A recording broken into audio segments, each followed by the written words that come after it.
მოგესალმებით სოლიდარობის სტუდიიდან ჩვენი გადაცემის ნახვა შეგიძლიათ სოციალურ ქსელ YouTube-ზე, ასევე Facebook-ში და გადაცემას ტრადიციულად გაუძღვები მე, დავით ახვლედიანი.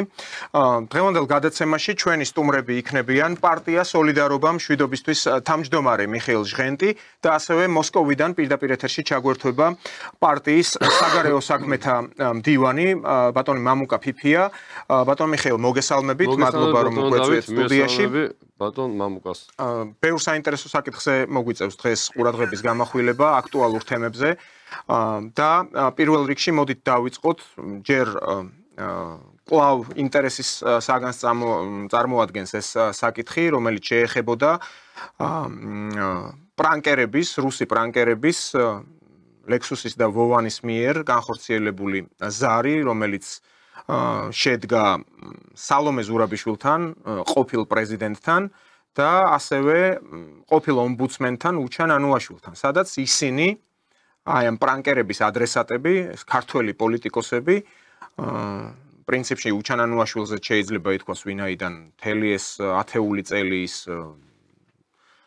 ბევრ ტელეეთერში პოზიციონირებდა როგორც აი ამ გარე ძალების წარმომადგენელი, მიუხედავად იმისა, რომ ის იყო სახალხო დამცველი და საკმაოდ საპასუხისგებლო პოსტი ეჭირა და მთავარი შინაარსი იყო ამ პრანკერების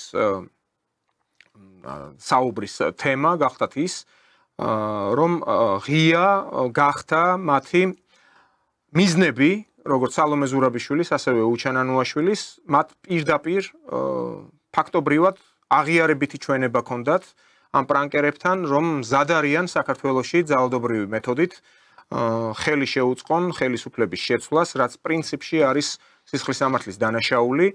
ამას მოყვა რეაგირება და სანამ უშუალოდ ჩვენ სტუმრებთან გადავალთ ამ თემაზე სასაუბროთ, ჩვენ შეგვიძლია ვიხილოთ ტელეკომპანია იმედის მიერ მომზადებული სიუჟეტი, რომელიც სწორედ ამ საკითხს შეეხება, ეს გახდათ 23 აპრილს გასული სიუჟეტი და ამის შემდეგ გავნაგრძობთ თემაზე საუბარს. მე რეჟისორს ვთხოვ გაუშვას ეს სიუჟეტი.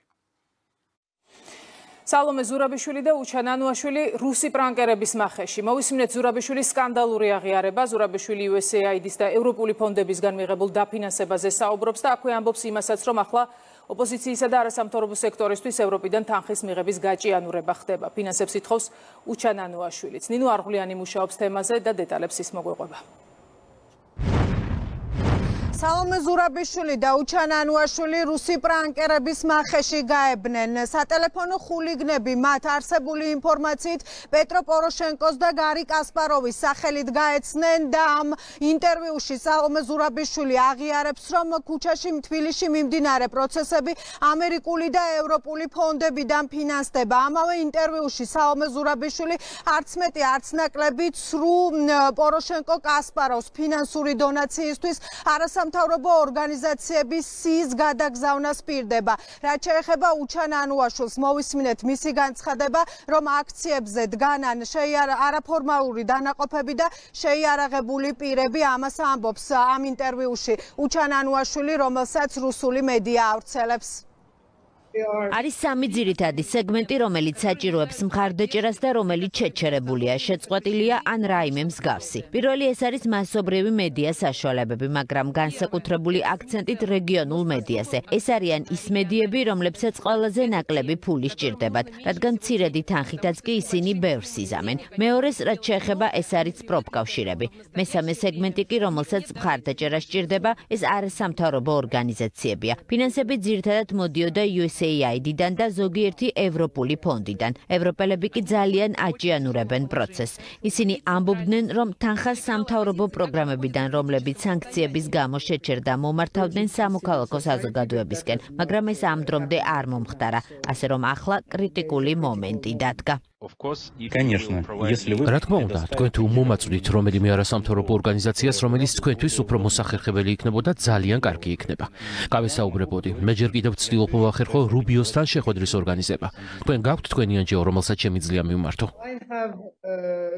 მე მაქვს კონტაქტი ზოგიერთ არასამთავრობო ორგანიზაციასთან, რომლებსაც ჩემი აზრით ყველაზე მეტად სჭირდებათ მხარდაჭერა. მე შემიძლია შევადგინო სია იმ NGO-ების, რომლებსაც დახმარება სჭირდებათ.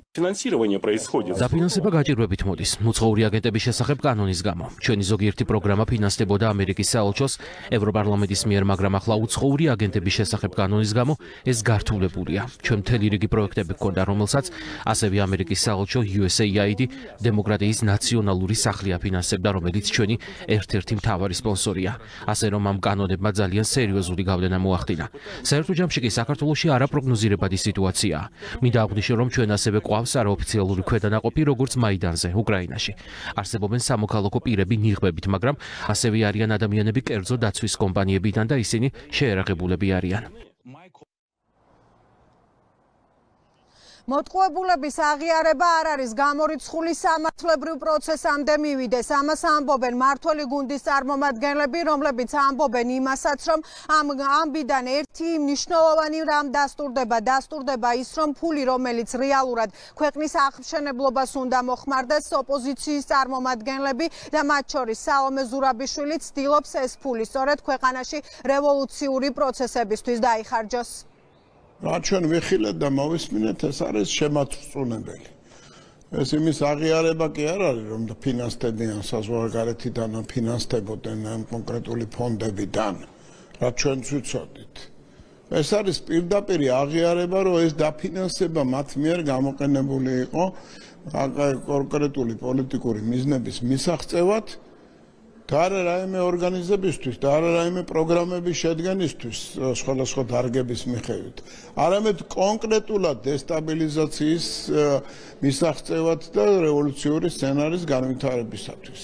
ეს არის აღიარება პირდაპირ, რომ ფული სჭირდებათ სწორედ იმიტომ, რომ საქართველოში შეუქცევადი გახდეს გრევის პროცესი. რომ საქართველოში ხელისუფლებას დაეპატრონონ ადამიანები, რომლებიც მას შეათრევენ ისეთ პრობლემებში, რომლიდანაც რასაკვირველია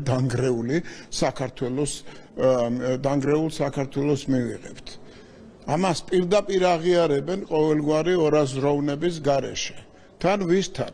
ადამიანებთან, რომლებიც არ წარმოადგენენ იმათ, ვის სახელითაც რეკავენ. ანუ გაამაიმუნეს. და ამ გამაიმუნებულმა ადამიანებმა თქვენს პირდაპირ რომ სახელმწიფოს წინააღმდეგარი მათ მიერ თავისი ძალისხმევა მიმართული. ერთი ითხოვს რომ ჩვენ ვაკო ბოევიკები ყავსო მომზადებულიო, რაც მოვისმინეთ. ბოევიკები ყავსო მომზადებული, უბრალოდ ფული არ გვაქვს, დაფინანსება გვინდაო რომ ესენი ავამოძრაოთ, ავამოქმედოთ. ანუ რას ნიშნავს? რომ აქ ისე 90-იან წლებში დააბრუნოს საქართველოს. ამის ცდილობა ხო ქონდათ ერთი. რამდენი ტალღა მოვიგერიეთ. ჩემი აზრით პროკურატურა უნდა დაინტერესდეს. თუ დამტკიცდა, რომ ეს არის ნამდვილად ნანუაშვილის ხმა, იმიტომ რომ ისეთ განცხადებებს აკეთებს საკუთარი ქვეყნის, საკუთარი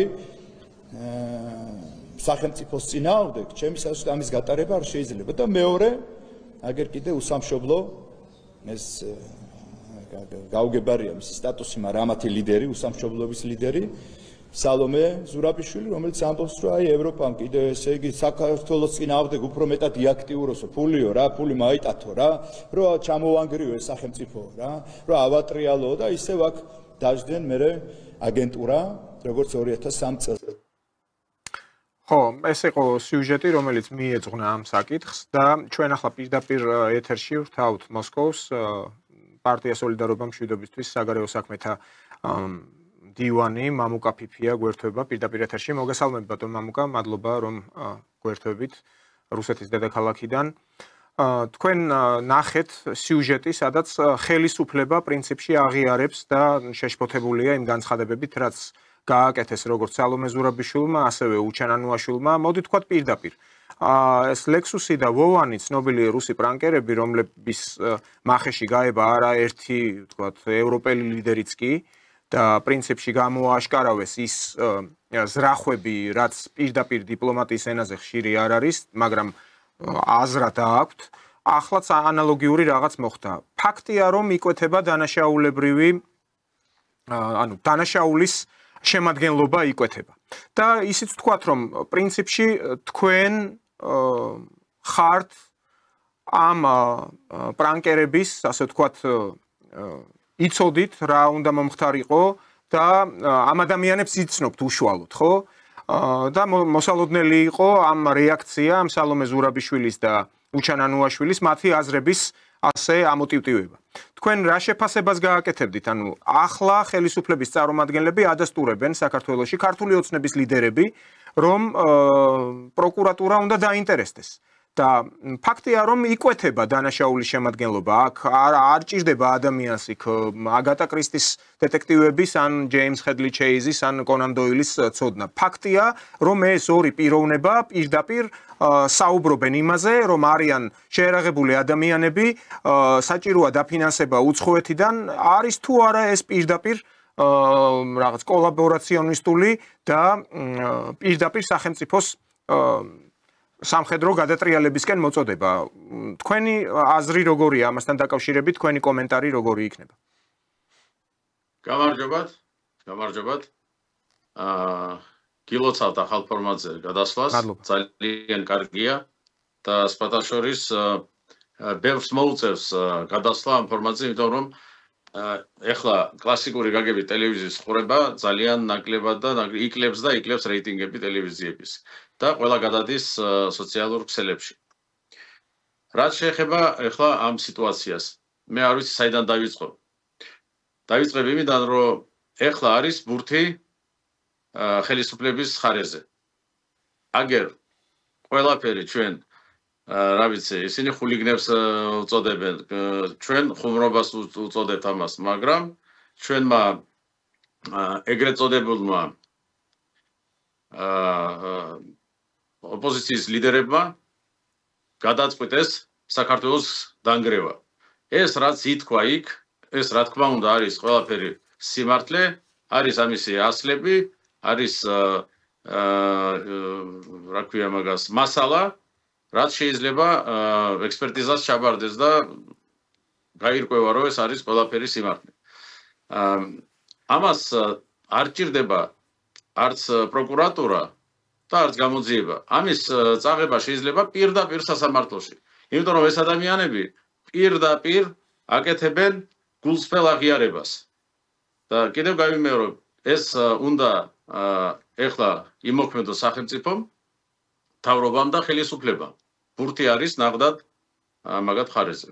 და პარტია სოლიდარობა მშვიდობისა თვის შეიტანა სწორედ პროკურატურაში მთავარ საგამოძიებო უწყებაში განცხადება, რათა დაიწყოს მოკვლევა სწორედ აი ამ გამონათქვამებზე, რაც გაისმა სალომე ზურაბიშვილის და უჩანანუაშვილის მხრიდან. ახლა სალომე ზურაბიშვილის თემა გასაგებია, ეს ქალი ბევრ არაადეკვატურ განცხადებებს აკეთებდა დღიდან თავის პრეზიდენტობისა, რა ჩამოთვლის ამას, მაგრამ ეს უჩანანუაშვილი, რომელიც იყო, ესე ვთქვათ, ოდიოზური ფიგურა, თანამდებობაც ასევე ერთ-ერთი საკვანძო ეჭირა და ამ თანამდებობას აქცევდნენ ყურადღებას განსაკუთრებით მაშინდელი ელჩი ამერიკის შეერთებული შტატების საქართველოში და ეს იყო პირდაპირ ასე ვთქვათ, მთავარი ინფორმაციის წყარო გარე ძალებისთვის და ის პირდაპირ თვალნათლივ, გასაგებია, რასაც პირდაპირ მოუწოდებს სამხედრო გადატრიალებისკენ.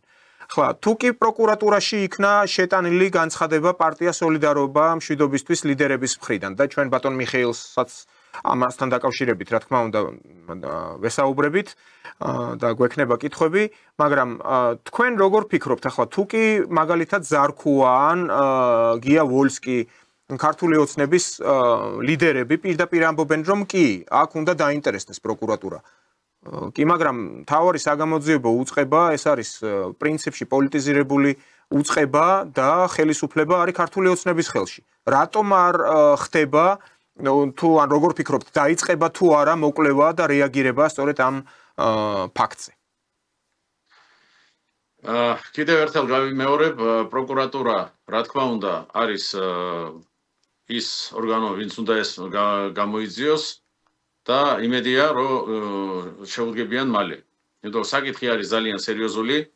იქ მარტო ნანუაშვილი ხო არ იყო და სალომე ზურაბიშვილი, იქ იყო ბატონი უილსონი, რომელსაც შესთავაზეს თქვენ თუ გახსოვთ იქიდან იყო ესეთი მომენტი, ეუბნებიან პოროშენკო ეუბნება რომ ესაუბრებოდა, ეუბნება რომ როგორ ფიქრობთ თქვენ სამხედრო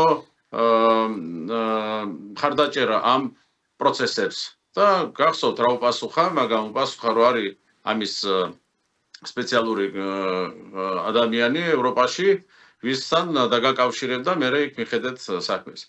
ესენი ერთობლივად ანტისახელმწიფოებრივ ქმედებებს აწარმოებენ და აქ მე ვფიქრობ რომ პრაქტიკულად დარწმუნებული ვარ რომ პროკურატურა ამას მიხედავს. რაც შეეხება ნანუაშვილი გვიმტკიცებდა რომ რაღაც თანამდებობაზე არის, არ ვიცი, მე არა ვარ გარკვეული, თქვენ უკეთესად იცით. და გვიმტკიცებდა რომ მაგის ხელში არის ბევრი თემები. და როგორ გამოჩნდა ნანუაშვილი? როცა ჩვენ გვითხრა სალომე ზურაბიშვილმა რომ რამოდენიმე არასამთავრობო ორგანიზაციებს სჭირდება დახმარება, მაშინ ნანუაშვილის კონტაქტი გამოგვიგზავნა. ერთ-ერთი ვის სჭირდება დახმარებაო.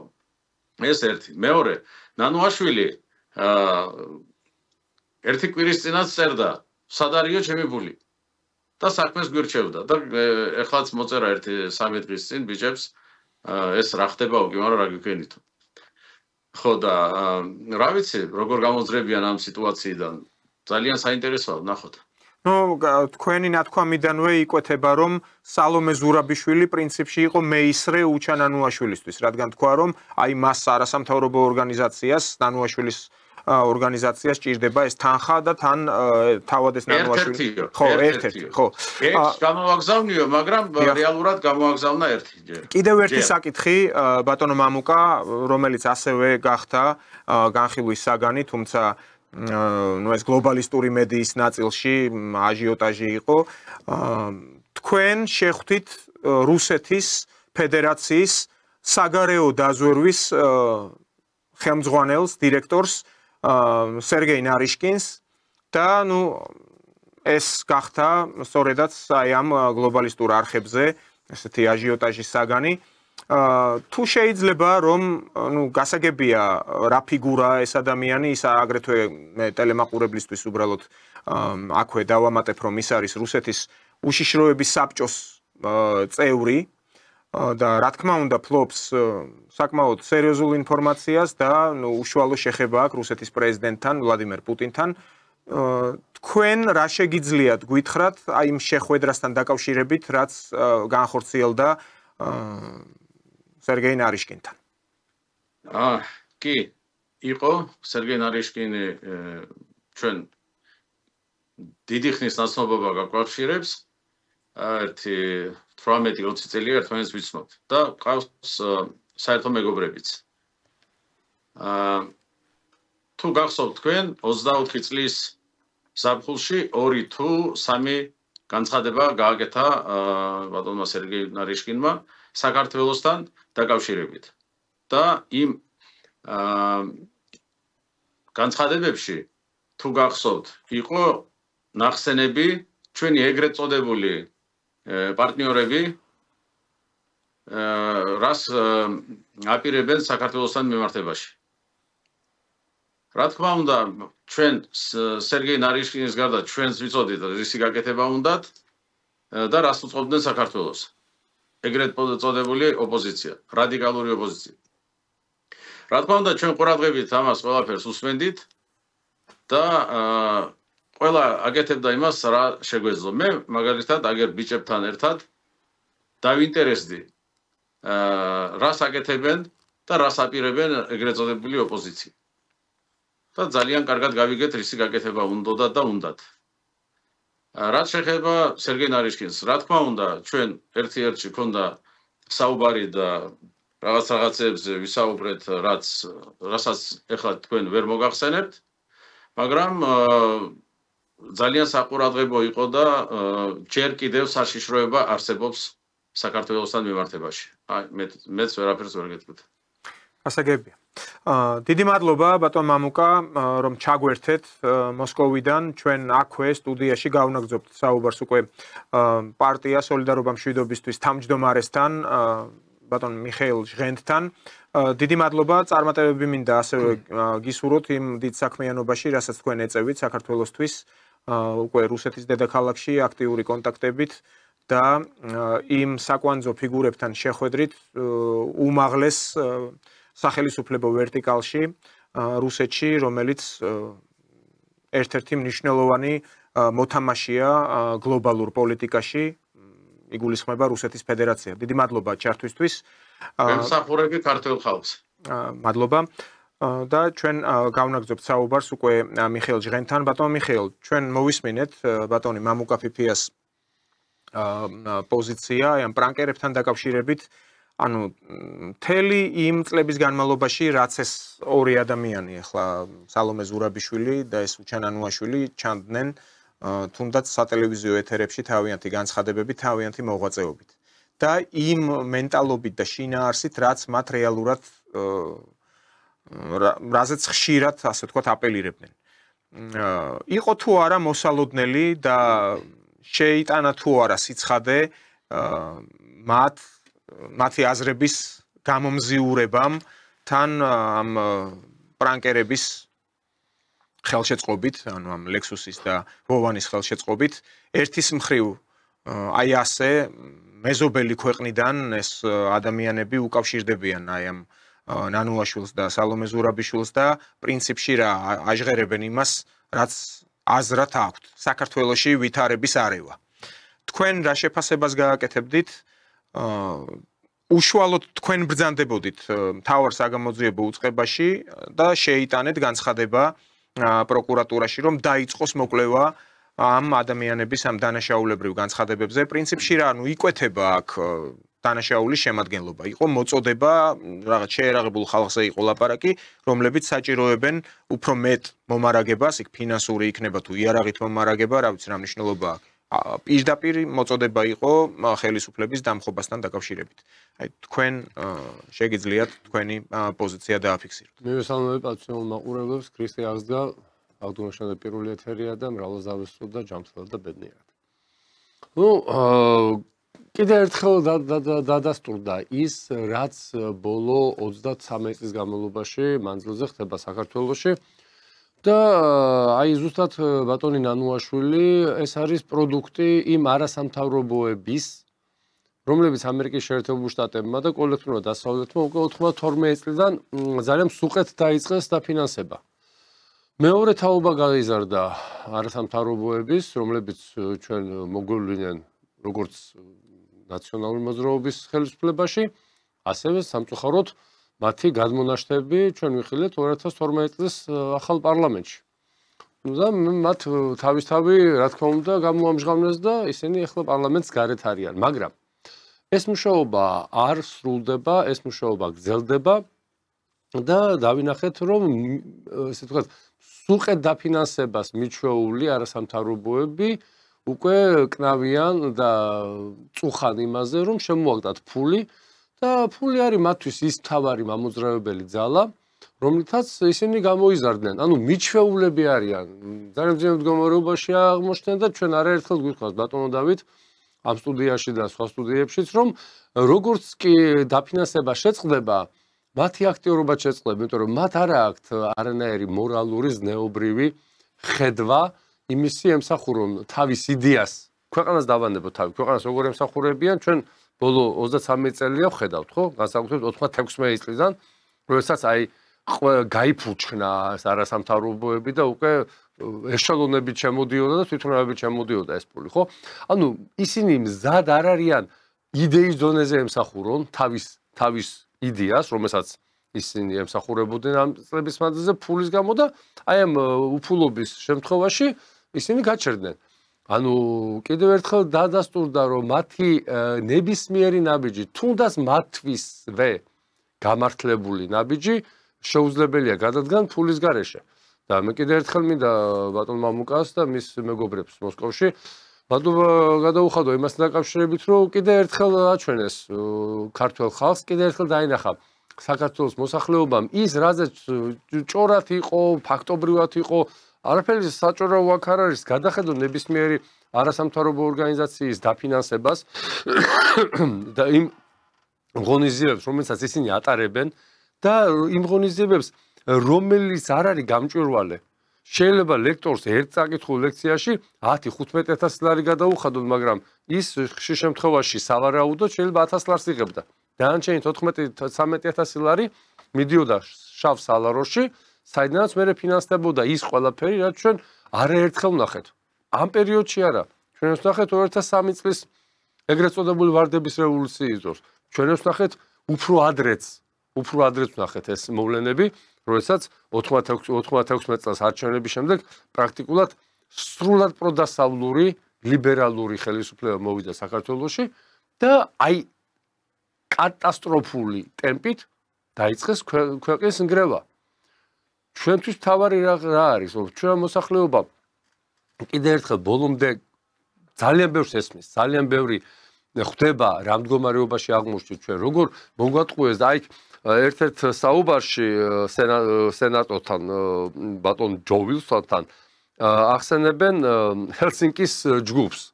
ეს ჰელსინკის ჯგუფი, რომელიც მოგეხსენებათ შეიქმნა 1975 წელს და მე საოცრებავ ყველა პოსტსაბჭოურ ქვეყნებში ერთი წლის შემდეგ შეიქმნა ეს ჰელსინკის ჯგუფი, რომლის სათავეშიც იმ პერიოდში იდგნენ ეროვნული მოძრაობის ლიდერები. ხა მე ყოველთვის რატო გამოვდივარ ისტორიული მეხსიერებიდან, რომ ჩვენ უნდა ვიცოდეთ საიდან მოდის ეს ხალხი. ეს ხალხი არ მოდის მარტო 90-იანებიდან. მათი ფუძე, მათი ძირითადი დაფინანსების წყარო ეს იყო საბჭოთა კავშირის წინააღმდეგ ბრძოლა და ამ ბრძოლაში ძალიან ბევრი გულანთებული ადამიანი გამოიყენეს. მე არ გამოვრიცხავ, რომ მათ შორის გამსახურდია და მისი მომხრეების დიდი ნაწილი იქ გარკვეულ ნაწილმა მართლა იცოდა რა საკეთებდა და ინფორმირებული იყო. დიდმა ნაწილმა არ იცოდა და პატიოსნად ჩათვალეს. თუმცა რატო ჩათვალეს არ ვიცი, რომ გაგანია საბჭოთა კავშირის და კგბ-ს ზეობის პერიოდში 75-70-იან წლებში შეიძლებოდა დაუჟალად შეგეხმნა ჰელსინკის კავშირის ფილიალი, რომელიც პირდაპირ მოწოდებული იყო ანტისაბჭოური იდეოლოგიის დანერგვაზე და საბჭოთა კავშირის ნგრევაზე. ჩვენ გვაქვს ამოცანა თავარი. თუ ჩვენ აი ახლა რატო არის კიდე საინტერესო ეს ჩანაწერი, ხო? ჩვენ უნდა დავსვათ დიაგნოზი. რა მოხდა საქართველოში, რა ხდება და ამის შემდეგ თქვათ რა მოხდება. ანუ რა მოხდება ფაქტია. ფული ჭირდებათ, რომ მოახდინონ რევოლუცია. ფული ჭირდებოდა უკრაინის მაიდანს 2014 წელს, რომ მოეხდინათ ის უბედურება და ჩვენ ხედავთ, რომ ევროპაში ყველაზე დიდი ქვეყანა მზარდი კი არა, ჩამოყალიბებული ეკონომიკით, რომელიც მას უწევდა კონკურენციას უწევდა გერმანიასაც კი, არ ყოფილა დარგი, არ არსებობს დარგი ბატონო დავით, მოგეხსენება თქვენ, უკრაინაში რომ არ ყოფილიყო ზენიტში ასული. ეს გემჩენებლობა იქნება, მანქანამჩენებლობა, ჩახშენებლობა, ანუ ქვეყანას, რომელსაც სრული ციკლი ჰქონდა. ყველაფერს აწარმოებდნენ დაახლოებით ისე როგორც ჩინეთი. აი, ავიამზიდებიდან დაწყებული, დამთავრებული ნემსით, მათ შეეძლოთ ეწარმოებენ და ჩვენ ვნახეთ, აი ამათმა მსგავსმა არასამთავრობო ორგანიზაციებმა სადამდე მიიყვანეს ეს ქვეყანა. ანალოგიურ მდგომარეობაში ხარ ჩვენ უკრაინას ვერც მაშინ შევედრებოდით. ჩვენი ეკონომიკური პოტენციალი, თუმცა მაშინ საქართველოს ეკონომიკა ახლანდელს შევადაროთ, სირცხვილი ეს ცადედა მიწა. მაინც აგრარული ქვეყანა იყო და ამ აგრარული ქვეყნით ბევრ ამას ვაკეთებდი და საქართველოს იყო ყველაზე საბჭოთა კავშირის რესპუბლიკებში ყველაზე მდიდარი და ქართველი კაცი, გლეხი ქალაქში იყო თუ სოფლად ქართველი ადამიანი იყო შეძლებული და იყო ხილბოსტანი მაინც ჰქონდა საკუთარი. ხო, იყო ფეხზე მყარად ვიდექით, ხო? ანუ ამ ხელა ქვეყანას რა უქნეს? და თქვენ წარმოიდგინეთ, ამათი ავანტურა რომ გასულიყო და ბატონ მამუკამ ძალიან სწორედ ბრძანა ბატონ ნარიშკინთან საუბრის შემდეგ, რომ არ არის მოხსნილი ეს საშიშროება, არ არის მოხსნილი ეს საშიშროება, ეს ერთ-ერთი ეპიზოდია, ეს ერთ-ერთი პატარა დაჯგუფებაა, თუმცა საკმაოდ ესეთი ქალბატონი, რომელიც პასუხს აგებს და იბრალებს პრეზიდენტობას და სურს რომ იყოს ლიდერი ამ ოპოზიციური ძალების გაერთიანოს თავის გარშემო, არ არის გამორიცხული მსგავსი საუბრები მართლა ქონდეთ იმ ადამიანს. რამხელა პათოსი ქონდათ თუ გახსოვთ, როდესაც კვლავ გამოაცხადა თავი ერთადერთ და ლეგიტიმურ პრეზიდენტად და აყვნენ კიდეც. აი ესეც რაზე მიგვანიშნებს. აი ჩვენ გუაიდოს მაგალითი გვაქვს. იქ ტიხანოვსკაიას, ანუ სქემა, სისტემა შემუშავებულია და ამ სისტემას აქ დარჩა ის, რომ ეს კალბატონი გაიქცეს საფრანგეთში და საფრანგეთში ჩამოაყალიბოს უკაცრავა დევნილობა, მთავრობა დევნილობაში. მე არ გამოვრიცხავ, რომ მსგავსი საუბრები მართლა კონდეთ ამათ. მათ წარმომადგენლებს, თქვათ მართლა რეალურ ადამიანებთან, არა ვოვანთან და ლექსუსთან, არამედ კონგრესის, სენატის დასავლეთის ბიზნესის წარმომადგენლებთან, დასავლურ ლიბერალურ ძალებთან. მე დარწმუნებული ეს საუბარი არის, მაგრამ ამ მომენტში ჩვენ დავიჭირეთ ის თემა და არც უარყოფთ, არც ბატონი მამუკა უარყოფს, არც ჩვენ არ უარყოფთ იმას, რომ ეს იყო მამუკას მიერ ორგანიზებული იდეა და შემდეგ კაი რამდენიმე თვე გრძელდებოდა ეს ჩანაწერის დამზადება, მუშაობა, მე რუსეთის პირველ არხებზე ამის მომზადება, ეს იყო განგზობადი პროცესი. და არავითარი კიდევ ერთხელ მეც უდასტურებ, ბატონ მამუკას, რომ არავითარი შეხება ამასთან მართულ პარტიას არ ქონდა და არაფერი სპეცოპერაცია ეს არ ყოფილა. ეტყობა ლიბერალებმა არიციან რუსული სპეცოპერაცია როგორ ტარდება და რა შედეგით შეიძლება დამთავრდეს.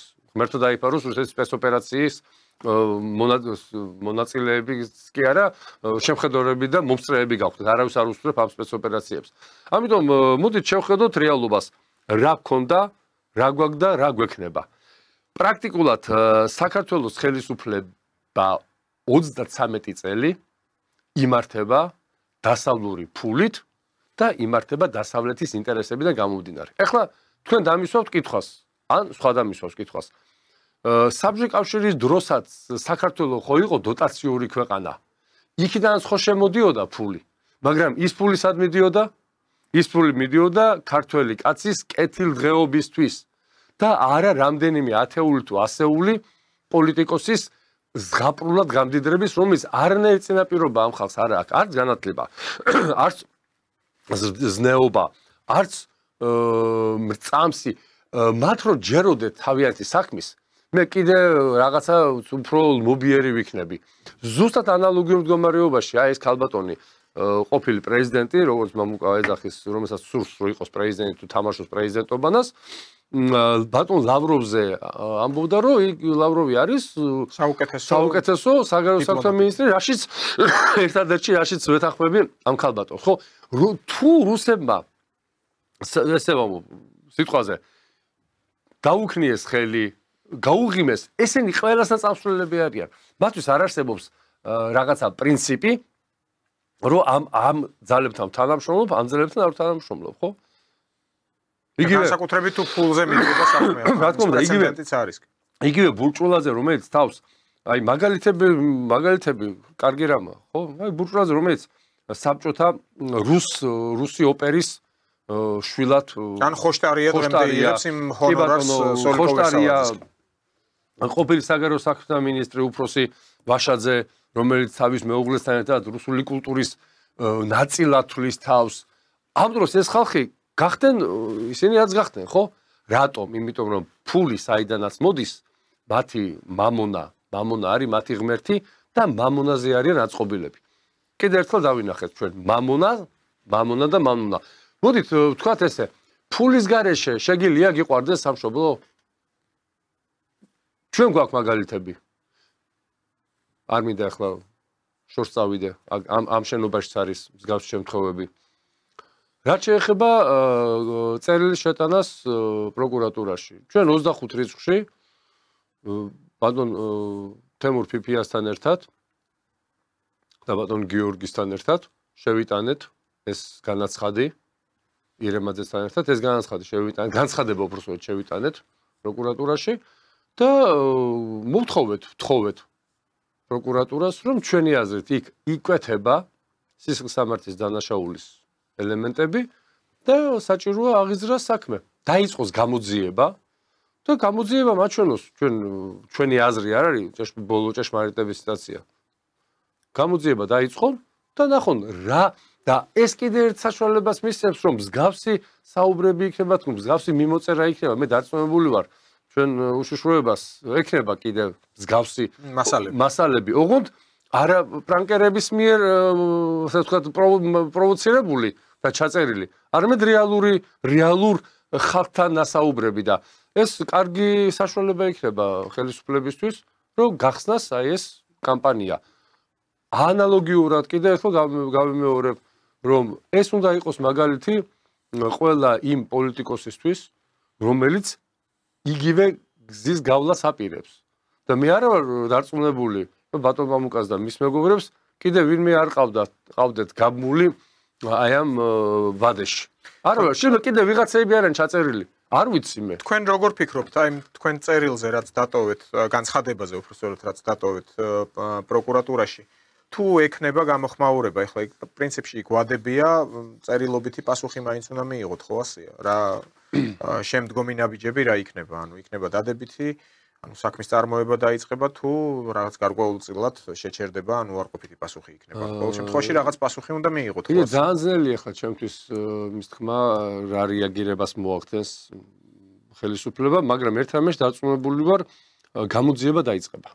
ეს როგორ დასრულდება, რა ვადებში დასრულდება, როგორ იქნება ეს ცოტა ესეთი თემა არის იურისპრუდენციაში არ შევიჭრები ახლა და მათ კომპეტენციებში, მაგრამ ვფიქრობ რომ არის და რაც მთავარია იცით რა არის ბატონ დავით მოსახლეობის განწყობა დავინახეთ ამითი კარგად რა აი ჩვენ Facebook-ებზე გნებავთ პარტიის გნებავთ პირად Facebook-ებზე ძალიან დადებითი გამოხმაურება ჰპოვა აი ამ ჩანაწერის გასაჯაროება შემდგომ ჩვენი პარტიის მიერ გაადგულმა ნაბიჯმა და ხალხის განწყობა იმიტომ რომ ხალხი დაიღალა 12 წელი ელოდება იმას როდის ქართული ოცნება დაიწყებს დაპირებების შესრულებას, რომელიც რითაც მოვიდნენ, ხო? კი ბატონო, ახლა კომისია შეიქმნა, ეს კომისია მუშაობს, ეს ამ კომისიამ უნდა ალბათ სისტემატიზაციაში მოიყვანოს ეს ყველაფერი, თორე იქ რაზეც საუბარი ჩვენთვის ყველასთვის ცნობილია. რაღაც სისტემური ფორმა უნდა მისცეს. მათ ნაციონალური მოძრაობის ეგრეთ წოდებულ ხელისუფლების ქმედებებს და მე არის გადასადგმელი ნაბიჯი. აი ეს ნაბიჯ ღერა-ღერა უნდა შეგროვდეს მტკიცებულებები და უნდა ითქვას ერთი რამ. ხმამაღლა უნდა ითქვას და ამას თუ ხელისუფლება იტყვის, ჩათვალეთ რომ ჩვენ წამალი უკვე ნაპოვნი გვაქვს ჩვენი 32-33 წლიანი დაავადების. ეს არის საიდან მოდის? დღეს ხო თვითონ ამბობს ხელისუფლება რომ ჩვენ ზეწოლა ქონდა deep states. ჩვენ ამას ამდენი წელია ვსაუბრობთ. 30 წელი მე ვსაუბრობ, 25 წელი თქვენ საუბრობთ, ხო? Deep State იყო მაშინ, ამერიკის შეერთებული შტატები იყო, NATO იყო, თუ კატო იყო, მაგას მნიშვნელობა არ აქვს. ფაქტი ერთი იყო, რომ შენ გინიშნავდნენ მინისტრებს, მინისტრის მოადგილეებს, დეპარტამენტის უფროსიც კი, ამერიკის შეერთებული შტატების თან ხდებოდა ვაშინგტონთან და თბილისში, აგერ დიღომში. მანამდე სადაც ახლა პრეზიდენტის რეზიდენცია იქ იყო საელჩო მოგეხსენებათ, იქ თან ხდებოდა რანგირებით, რამდენიც მაღალი ქონდა ვარსკვლავი საელჩოს თანამშრომელს იმ რანგის ადამიანის დანიშნვაზე დეპარტამენტის უფროსი იყო თუ მინისტრის მოადგილე. ვერავინ ვერ გაძვრებოდა განსაკუთრებით 2000 წელს. ყველაზე ქონდა დოსიე, რაც წარმოადგენდა შესწავლილი ყავდა ღამე რასიზმებს ხედავდნენ ეს. კი ბატონო და განსაკუთრებით 2003-დან პრაქტიკულად 100%-იანი ასე ვთქვათ საცერი იყო, რამდენიმე ფენიანი საცერი იყო, ერთი კი არა.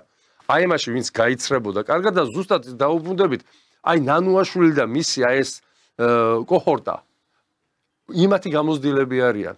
ისინი არიან, ვინც იმ პერიოდში ზოგი იყო 25, ზოგი 30, ზოგი 18, ზოგი 19 და აი ეს ბავშვები, ვინც 18 წლის იყო, დღეს უკვე პოლიტიკაში არიან. და ზოგი უკვე ნამინისტრალია და ნაგუბერნატორი. ანუ ჩვენ უნდა ვთქვათ, ვინ დააქცია ეს ქვეყანა? ვინ მოაწყო 9 აპრილი? ვინ მოაწყო აფხაზეთის შესვლა? ვინ მოაწყო 0-0? ვინ გვიწყობდა ამას? ანუ დღეს კიდე ხელისუფლებას ეჭვეპარება იმაში რომ ამაში ძალების მიერ იყო ინსპირირებული ეს უნდა თქვას ამ კომისიამ ყველა აი კონკრეტიკასთან ერთად, ხო? რამდენი სისხლი დაღვარეს, როგორ აწა ვისგან მოდიოდა ეს? თქვენ ბატონ მიხეილ საინტერესო მომენტს ამბობთ 9 აპრილთან დაკავშირებით. მე ადრე მაქვს ერთ-ერთ ეთერში ნათქვამი, ქართველები საერთოდ ემოციური ხალხი ვართ, სადღაც მიამიტებიც, ნუ ყველა აღტკინებული იყო, ეს გახსოვთ მაშინდელი ეს აქციები, ეს არაფორმალები, ასე უწოდებდნენ, რომლებიც დადიოდნენ ფაბრიკა-ქარხნებში, ეწეოდნენ აგიტაციას, რომ ეროვნული ხელისუფლება ეს ყველაფერი გასაგებია. მაგრამ რა ვითარება და მდგომარეობა იყო ახლა შევარდნაძის დონეზე, პრინციპში იმ პერიოდში საბჭოთა კავშირში ამერიკის შეერთებული შტატების ელჩი ჯეკ მეტლოკი, რომელიც ახლაც ცოცხალია, მხცოვანია, მართალია, მაგრამ ეგრეთ წოდებულ ფრენდებშიც კი მყავს ამ სოციალურ ქსელში, Facebook-ში და მასთან კონტაქტის დროს იმ პერიოდში, აი ზუსტად 9 აპრილის პერიოდში, მანამდე და მას შემდეგ ინტენსიურად ჩამოდიოდა ერთი ბორტი, ჩვეულებრივი, სამგზავრო რაც იყო მაშინ, Tu-154 იქნებოდა, Tu-134, მნიშვნელობა არ აქვს, სადაც ცენტრიდან, ეგრეთ წოდებული საელჩოდან, რომელიც მოსკოვში, ანუ ამერიკის შეერთებული შტატების საელჩოდან, თითო ან 2 ან 3 დიპლომატი ყოველთვის ჩამოდიოდა ინტენსიურად თბილისში. კი ბატონო. როგორ ფიქრობთ, რატო ჩამოდიოდა? ხაჭაპურის საჭმელად. ხო, აი სწორედ მანდ ვართ, რომ ეს არ იყო მხოლოდ ის, რომ აქ დაკურვებოდნენ ხალხი, ანუ რას ცდილობს მარტო ემოციებთან კავშირი, თუ ისინი წინსწრებად იცოდნენ იმ გეგმის შესახებ, რა უნდა მომხდარიყო აქ საქართველოში. ანუ ირიბულად ინსპირაცია ხდებოდა მათი მხრიდან. ანუ ამერიკის შეერთებული შტატები იყო დაინტერესებული, რომ აქ ყოფილიყო ეს ვნებათა ღელვა. ამას ახლა ფაქტობრივად პირველად ვამბობ, უბრალოდ ამ ეპიზოდთან დაკავშირებით ადრეც მომიწია ერთ-ერთ ეთერში ამის თქმა და მე სწორედ ამიტომ მივანიშნე იმაზე, რაც თქვენ ახსენეთ, რომ 9 აპრილის ტრაგედიაც კი და ის პერიოდი, რაც მაშინ ხდებოდა, ეს არ იყო მხოლოდ და მხოლოდ ესეთი ბუნებრივი მოვლენა, აფეთქება, ეგრეთ წოდებული ხალხის რეაქციისა მაშინდელი საბჭოთა კავშირის დაშლა. ძალიან ბევრი რამ უძღოდა წინ ბატონო დავით აი ამ პროცესებს დაახლოებით 2 კვირის წინ ბატონ ვალერი კვარაცხელისთან საუბრობდით აი 78 წლის ენის ამბავზე, ხო? ანუ ეს საკმაოდ დიდი ისტორიაა და ძალიან საინტერესო ისტორიაა, როგორ შევარდნაძემ შექმნა პრობლემა, ვითომ ენას გვართმევდნენ, არ და მარტო ერთადერთი რესპუბლიკა საქართველოს ქონდა ჩაწერილი აი ეს კონსტიტუციაში, რიგი მიზეზების გამო გავრცელდებით და არავინ არ აპირებდა იმის ამოღებას, იკითხეს რომ ეს როგორ დავტოვოთო ეს კონსტიტუციაშიო და შევარდნაძემ იცოდა რა პროცესების განვითარება, როგორ უნდა განვითარებულიყო პროცესები. ეს გამოიყენა საკმაოდ სათავისოდ, მოახდინა ასე ვთქვათ იმ დააჭირა ძალიან იმ ღილაკებს ხელი, რომელთაც საქართველოს მოსახლეობის განსაკუთრებით სტუდენტობა აღეგზნა და მერე გამოვიდა გმირულად და თქვა რომ არა ძმებო, მე ეს ყველაფერი მე თვითონ გადავწყვიტე. ეგ ცოტა სხვა პროცესები იყო. ახლა კიდე ვიღაც დამწამებს რომ კიდე კომუნისტებს ამართლებ. არა ბატონო, მე ვამართლებ იმ რეალობას, რა რეალობაც იყო. კომუნისტებს იმდენი ცოდვები ჰქონდათ განსაკუთრებით 80-იანი წლებიდან, როდესაც კომპარტიის შესვლა 3000-მანეთი გახდა. ეს უკვე სხვა ისტორია და ცოტა ამ ისტორიამ მოიტანა. ნახეთ, საბჭოთა კავშირის დაშლის რამდენიმე პროცესთან დაკავშირებით, რამდენიმე გენერალთან დაკავშირებით, ვინ მოყავდათ ხელისუფლებაში? რატო იყო რატო იყო წახალისებული მეკთამეობა? ეხლა ჩემი თაობის, უფროსი თაობის აი 70 წლის გადაცილებულია, დამერწმუნება რომ თუ ისეთ ადგილზე მუშაობდი, სადაც ფული კეთდებოდა და შენ უარს იტყოდი ფულის კეთებაზე, ადგილს აფუჭებსო. უკეთეს შემთხვევაში შეიძლება გაეგდოთ ის კაცი, ან გადაიყვანათ სხვაგან, თუ ასე ვთქვათ, გაჯიუტებოდა, შეიძლება აღმოჩენილი იყო გისოსებს მიღმა, ხო?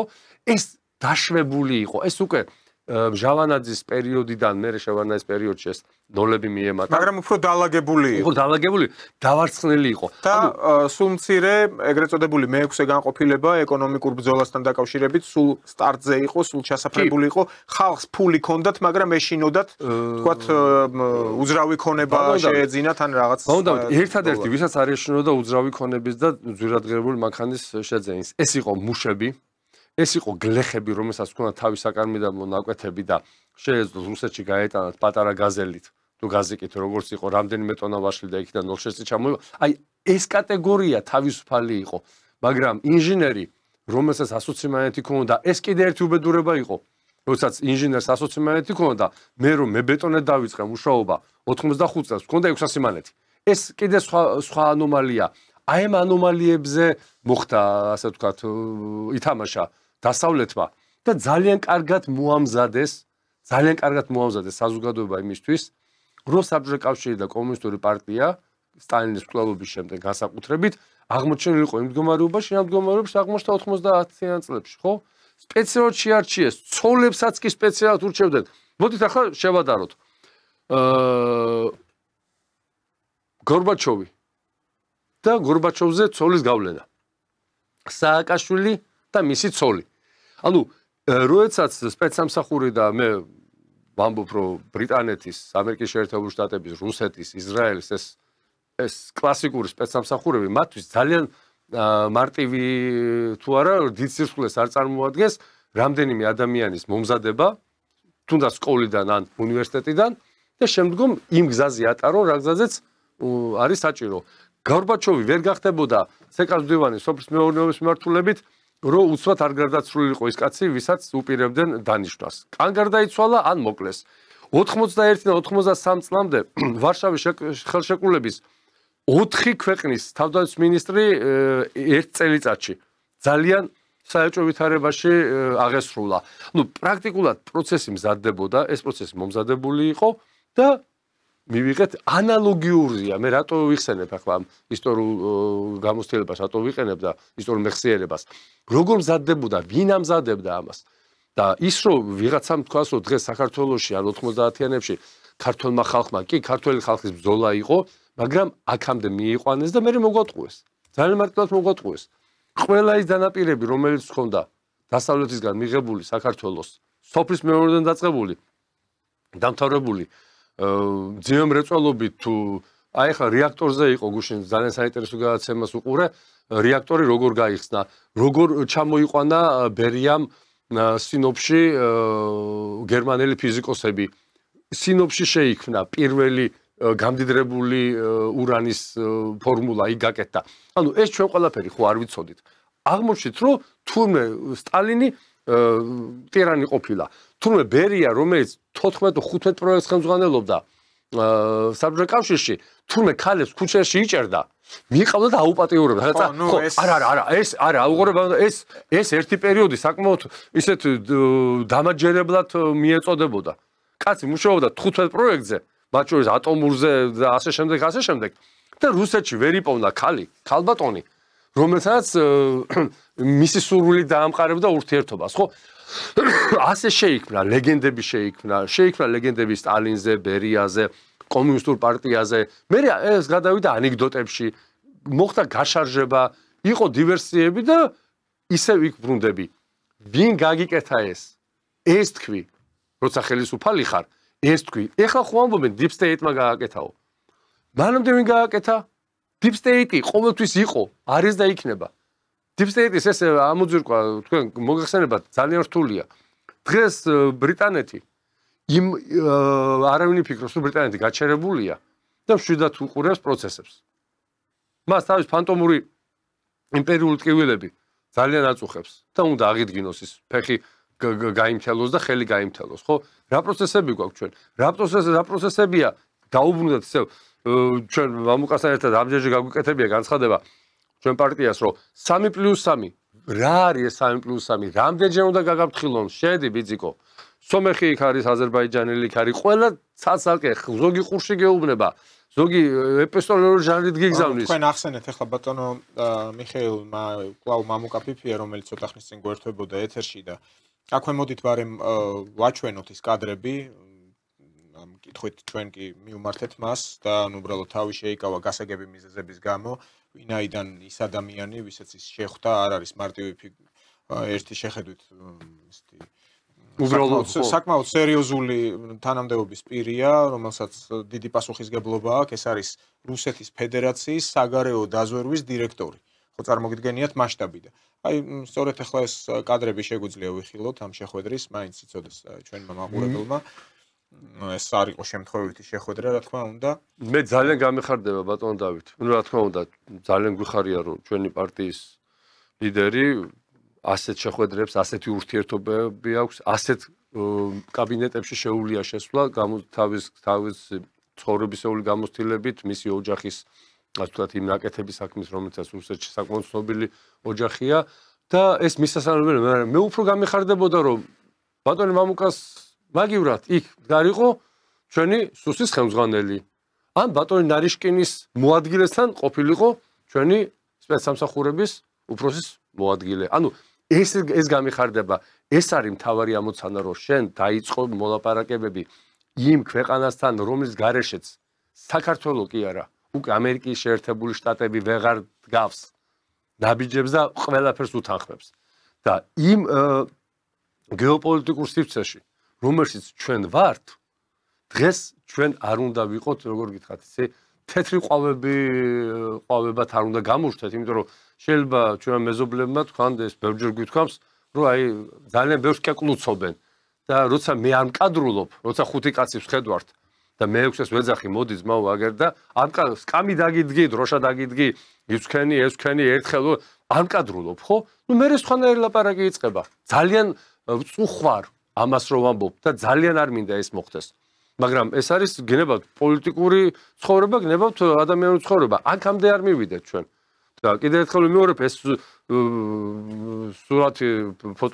სურათი რომ ნახე, ძალიან გამეხარდა. ძალიან გამეხარდა და ვამაყობ იმით, რომ ჩვენ გვაქვს პარტიას აქ იმის საშუალება და ჩვენ გვაქვს იმის უნდა ასე ვთქვათ საშუალება და ძალა იმისი, რომ ასეთ ადამიანებს შეხვდა, რაც თავარია, უყუროთ, ეს არ უნდა დამალო. ხო შეიძლება ეს სურათი საერთოდ არ იყო აუცილებელი, ხო ამიზადება, მაგრამ ეს იმას ნიშნავს, რომ ბატონი მამუკა და ჩვენი პარტია და ჩვენი პარტიის წევრები, ხო, აგერ ბატონი თემურ ფიფია წასული იყო ბატონ ცოტნესთან ერთად, მარღიასთან, ძალიან კარგი შეხვედრები იყო მოსკოვში 19-ის დაკავშირებით. ეხლა იგეგმება ძალიან კარგი ვიზიტები ჩვენი პარტიის. ხო, ჩვენ ყველაფერს ხო ვერ ვიტყვით რა, ურთიერთობა, როგორი დამოკიდებულება და მე მახსენდება 90-იანი წლების ბოლო 2000-იანი წლების დასაწყისში, როდესაც ჩემი უფროსი კოლეგები და მეგობრები დადიოდნენ რუსეთში და ვამბობდნენ, აი რატო დადიხართ, ხო, არაფერი არ ჩანს ჯერჯერობით და ნუ პასუხი იყო ესეთი, რომ რუსეთში უნდა იცოდნენ, რომ არა მარტო რუსეთის მაგინებლები, არამედ საქართველოს ინტერესებიდან გამომდინარე რუსეთთან ურთიერთობის დათბობის და ადამიანური ურთიერთობის დამყარებელი ხალხიც არის, რომ რუსეთს უნდა ეგულებოდეს საქართველოში ის ხალხი, რომლის გამოც შეიძლება გადადგას ის ნაბიჯი, რომელსაც სხვა შემთხვევაში არ გადადგავდა. აგერ გლებთან ღამის გლებთან შეხვედრა იყო ბატონ მამუკასი ზალდასტანოს შეხვდა, დროშები გაცვალეს, იქ ქართული დროშა გადასცა, მან დაუბრუნა რუსეთის დროშა და გაგიჟდა, აუ, ესე ნაქვია, ფიფია მოთქვა, რუსეთი აყვავდებაო. შეკაი ადამიანო. ამ სიტყვებით შენ თუ რუსეთის მოსახლეობის 1%-ის გულს მოიგებ, რომელსაც ძალიან დიდი მნიშვნელობა აქვს პოლიტიკურ ურთიერთობაში და როცა მართლა ესე ფიქრობს ის კაცი, რომელიც იქ ტოლულად წავიდა და 100,000-ობით ტოლული შეიფარა რუსეთმა და ეს ტოლულობა ვინ მოგვიწყო და ვინ მოახდინა ამის პროვოცირება, ამას თუ გამოვიძიებთ, ჩვენ ყველაფერი უნდა გამოვიძიოთ, საიდან დაიწყო და სადამდე მიგვიყვანეს და ვინ მიგვიყვანა. არა, იცი რა, ის რაღაცა ეს ჭიქა ვიღაცამ შემოიტანა აქ და მადლობა იმას, ხო? ხან მე შემომა, ხან თქვენ, ხან ჩვენ მეგობრებს, ხო? ეს ჭიქა არ გაჩენილა აქ თავის ფეხით არ მოსულა. ნუ ვინ მოგიტანა ეს და ვისთან ხარ შენ ვალში და ვისთანგან გასასწორებელი ურთიერთობა. და ჩვენ ურთიერთობა რუსეთთან დასალაგებელი გვაქვს არა იმიტომ, რომ ის დღეს ყველაზე ძლიერია, არამედ იმიტომ, რომ რუსეთის გარეშე საქართველოს ბოლო 2 საუკუნახევარი ისტორია უბრალოდ წარმოუდგენელია. როგორც არ უნდა დასრულდეს მსოფლიო გადანაწილება, თუ ვინმეს გონია, რომ საქართველოს რუსეთის არეალში არ მოხდება, ის ან პოლიტიკურად უმწიფარია, ან მატყუარა. გარდა ამისა, მეზობელსაც ვერ შეცვლი. არა, მეზობელს ვერ შეცვლი, მეზობელი არ უნდა შეცვალო, მეზობელთან უნდა ისაუბრო. და შენ როგორც კი გამოდიხარ და ეს არა, იცი რა, მე ამას ვერ ვიზავ. ნუ ძალიან ცუდ ხასიათზე სუბუქად თქვა დავდექი, როდესაც ჩვენი საგარეო საქმეთა მინისტრმა ქალბატონმა გააკეთა ყოვლად ყოველ შემთხვევაში ის არ თქვა რა.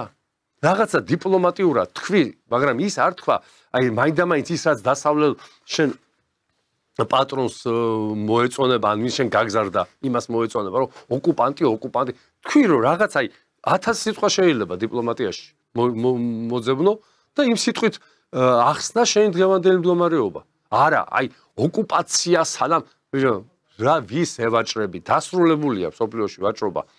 კიდევ ერთხელ ვამბობთ და ვიმეორებ, რიბკოვის ულტიმატუმის შეუსრულებლობას რუსეთს ჩათვლის თავის დამარცხებად. აგერ ამდენიმე დღის წინ მოგეხსენებათ ნატოს რაც ჩატარდა შეკრება იყო და საქართველოს საერთოდ არ ახსენეს, ხო? ანუ სანამ არ გვეტყვია რომ წადით ბიძიკოებო აქედან დაგვანებეთ თავი. მაგრამ ნარიშკინის თქმის არ იყო საფრთხეები მაინც არსებობს, იმიტომ რომ ნატოს წვრთნების თემაში კვლავ რაღაცა. აი ხო, აი ნატოს წვრთნები, რა დროს ნატოს წვრთნებზეა საუბარი, ხახლო, რომელ რამშტაინი, რა დროს რამშტაინში შეხოთ რა ხვალდაზე ეგ სიტუაცია ასე თუ ისე გადაწყვეტა, ხო? და გადაწყვეტა ისე როგორც რუსს უნდა. აი როგორც რუსეთს უნდა. ვინმეს არ ეგონოს რომ ამდენი 1000 ადამიანი რუსეთმა იმიტომ დაკარგა და ჩააწვინა მიწაში, რომ იმ სტატუს-კვოს დაუბრუნდეს. გამორიცხულია. არ არსებობს ამას რომც მოინდომოს დღეს რუსეთის ხელისუფლებამ. ამის გაკეთება რუსეთში არსებული პოლიტიკური ვითარება და მოსახლეობის განწყობა ამის უფლებას უკვე ხელისუფლება თავისი ნაბიჯების მძევალი კი არ გახდა, პოლიტიკური ამინდის მძევალი გახდა და თავისი ხალხის ინტერესის გამტარებელი. და ბატონ მიხეილ, ჩვენ 3 წუთი გვაქვს დარჩენილი, აქვე კითხავთ იმ ინიციატივის შესახებ, რომელიც ახლოვდება 9 მაისი, 80 წლის იუბილე მეორე მსოფლიო ომის, სამამულო ომის დასრულებიდან, რომელსაც შეეწირა არაერთი ქართველი, 300,000 სულ მცირე. ვიცით რომ 700,000-მდე ადამიანი იყო გაწვეული, თან ისინი ძალით არავინ არ გაურეკია იმ ომში, ისინი თავისნებით მიდიოდნენ. არა მარტო გაწვევით, არამედ თავისნებით მიდიოდნენ ზოგით და შესაბამისად ღონისძიებები არის დაგეგმილი საქართველოშიც ვეტერანებს, ისიც ვიცით, მამუკაფიფიამ მაშინ მიწერა რუსეთის პრეზიდენტს და პუტინმა მოაწერა ხელი და აჯილდოვეს ის ვეტერანები, რომლებიც აქ დარჩნენ, ჯერ კიდევ ცოცხლები არიან და აქვე ახლა უყურებ რუსეთის პრეზიდენტის ბრძანებულებას რომ ვოლგოგრადში აეროპორტს ოფიციალურად მიენიჭა ისტორიული სახელწოდება სტალინგრადი. ახლა ვიღაცას შეიძლება ახლა რუსოფობები ვინც არიან და შოვინისტები აქ ჩვენთან ზოგადად. აი სტალინგრადი რატო ახლა სტალინის და ახლა მალე ბერიას და ასე შემდეგ. სტალინგრადი მეტროსადგურია პარიზის ცენტრში. ნუ ცენტრში თუ არის ერთ-ერთი გამშველობა პარიზში. ან პარიზში არის ასევე ვენაში იმ ცნობილ შორბნურენ შტრასეზე არის უზარმაზარი ბარელიეფი სტალინის გამოსახულებით. და შევარდნაძე თხოვდა ავსტრიის ხელისუფლებას რომ მოხსენით ეს ბარელიეფი, ვინაიდან ასრულებდა აი სწორედ იმ deep state-ის და იმ ლოჟის წარმომადგენელთა ვნებებს და ავსტრიის ხელისუფლებამ გაუძლო ამ ზეწოლას და მტკიცე უარით გაისტუმრა შევარდნაძე რომ ეს ჩვენი ისტორიული ფაქტიაო რომ აქ სტალინი იმყოფებოდა ამ შენობაში და ის ბარელიეფი დღემდე არის იქ. ხო, აი ასეთი ვითარებაა და ახლა აი სტალინგრადს ან ვოლგოგრადში აეროპორტს მიენიჭა სტალინის სახელით. და ერთი წუთი გვაქვს დარჩენილი და აი ამ მოკლედ თუ შეიძლება რომ თქვა დაგეგმილი ღონისძიებების შესახებ. ჩვენ გუშინ პირველი სამუშაო ჯგუფი შეიქმნა და პირველი სამუშაო ჯგუფი შეიქმნა და პირველი სამუშაო სხდომა ჰქონდა. პარტიის წევრების გარდა არიან საზოგადო მოღვაწეები, სხვადასხვა ორგანიზაციის წარმომადგენლები არიან შესული ამ ჯგუფში, იმიტომ რომ ჩვენ გვინდა რომ ეს იყოს საერთო სახალხო აღნიშვნა და არა ვიწრო პარტიული და პარტიული აგიდი და არა. ეს იქნება ყველა მსურველი, ყველა ორგანიზაცია, ვისაც ამის აღნიშვნა სურვილი აქვს, ჩვენ კიდევ ერთხელ შევიკრიბებით, არაერთხელ, რაღაც 10 დღე დარჩა დაახლოებით და დაანჩენ დეტალებზე პარტიის გენერალური მდივანი ბატონი თემურ ფიფია უფრო ვცლად ამ დღეებში ისაუბრებს, იმიტომ რომ აი 2-3 დღეში ჩვენ გვეცოდინება ზუსტად კიკვიძის პარკში რომ საათზე, საიდან, როგორი მსვლელობა გვექნება, რა რაოდენობა, როგორ იქნება, ამაზე უბრალოდ ახლა დროც არ არის და კომპეტენცია ბატონ თემურს უკვე გავივლით ამ საკითხებს, უკვე გვეცოდინება ზუსტად და მე რო შევცვალოთ სიტყვა, ეგეც არ მინდა. დაველოდოთ რამდენიმე დღე და გვეცოდინება დეტალები. დიდი მადლობა სოლიდარობის სტუდიაში მობრძანებისთვის. ჩვენი სტუმარი გახლდათ პარტია სოლიდარობა მშვიდობისთვის თავმჯდომარე მიხეილ ჟღენტი და ასევე შეგახსენებთ ჩვენ მოსკოვიდან გვერდებოდა პარტიის საგარეო საქმეთა მდივანი მამუკა ფიფია. მე გემშვიდობებით პარასკევამდე შევხვდებით სწორედ ზუსტად ამ დროს პარასკევს 4 საათზე. მადლობა ყურადღებისთვის. ნახვამდის.